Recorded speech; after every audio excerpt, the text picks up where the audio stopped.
Il faudra m'expliquer comment, avec les mêmes joueurs que Pierre Sage, avec la même idée directrice, le même système de jeu que Pierre Sage, on peut casser le plafond de verre qu'il y avait présumément sur la tête de Pierre Sage.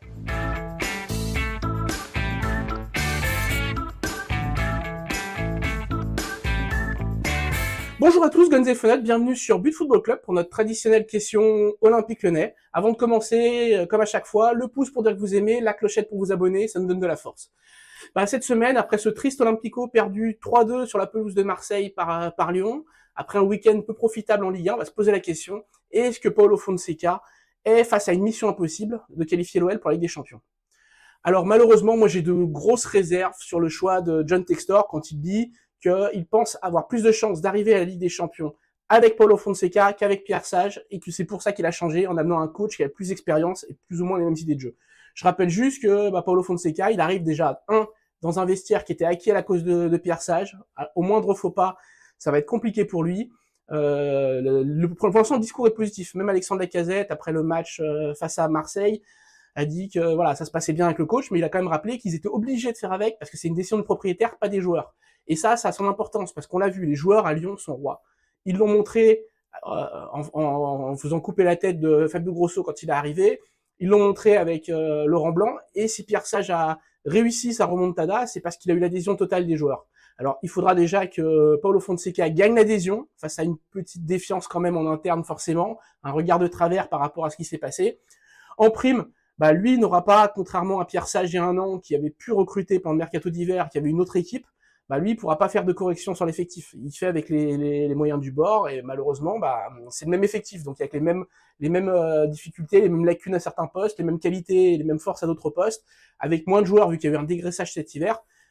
C'est pas simple. C'est pas simple surtout qu'il veut faire la même chose. On a vu la compo de départ. Alors l'animation était un peu différente, mais la compo de départ de Lyon à Nantes était la même que la compo de départ, donc c'est la dernière Pierre Sage, que la compo de départ de Paulo Fonseca à Marseille. Donc déjà on repart avec les mêmes joueurs, donc voilà, il faudra modifier avec ces joueurs-là. On l'a vu lors de la première mi-temps, bien défendre, c'est une possibilité, mais ça revient à détruire complètement le jeu de l'OL, ne rien proposer. Or c'est pas l'idée de Paulo Fonseca qui veut dans le même temps démotiver ses adversaires, avoir la possession, être maître de ses matchs. Donc ça, effectivement, c'est un principe qui impose un jeu différent. Et donc ce Lyon qui se complaît quelque part dans son déséquilibre entre l'attaque et la défense, qui a toujours eu lieu ces dernières années et qui est encore le cas.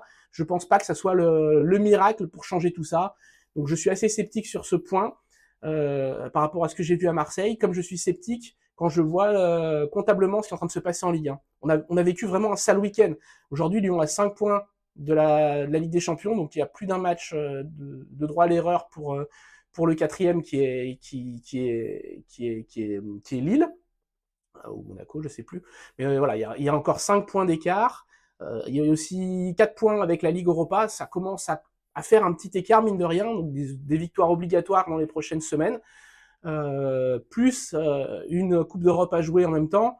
On est un peu dans la situation de Marseille l'an dernier et qui avait fini avec la cuillère en bois. Donc c'est le risque qu'il y a, malheureusement, et c'est ce qui m'inquiète pour ce Lyon, parce que je ne pense pas que Paulo Fonseca, qui a eu des belles réussites, qui a eu des réussites à Lille, qui a eu des réussites à Braga, au Shakhtar, mais qui a eu aussi des gros ratés, comme ce fut le cas à Milan ou à Porto. Je pense pas que ça soit le monsieur miracle du monde du foot.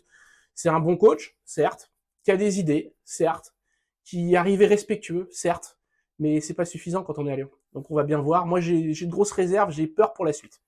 Voilà, c'est tout pour cette semaine. On se retrouve la semaine prochaine pour une nouvelle vidéo Olympique Lyonnais. Ciao.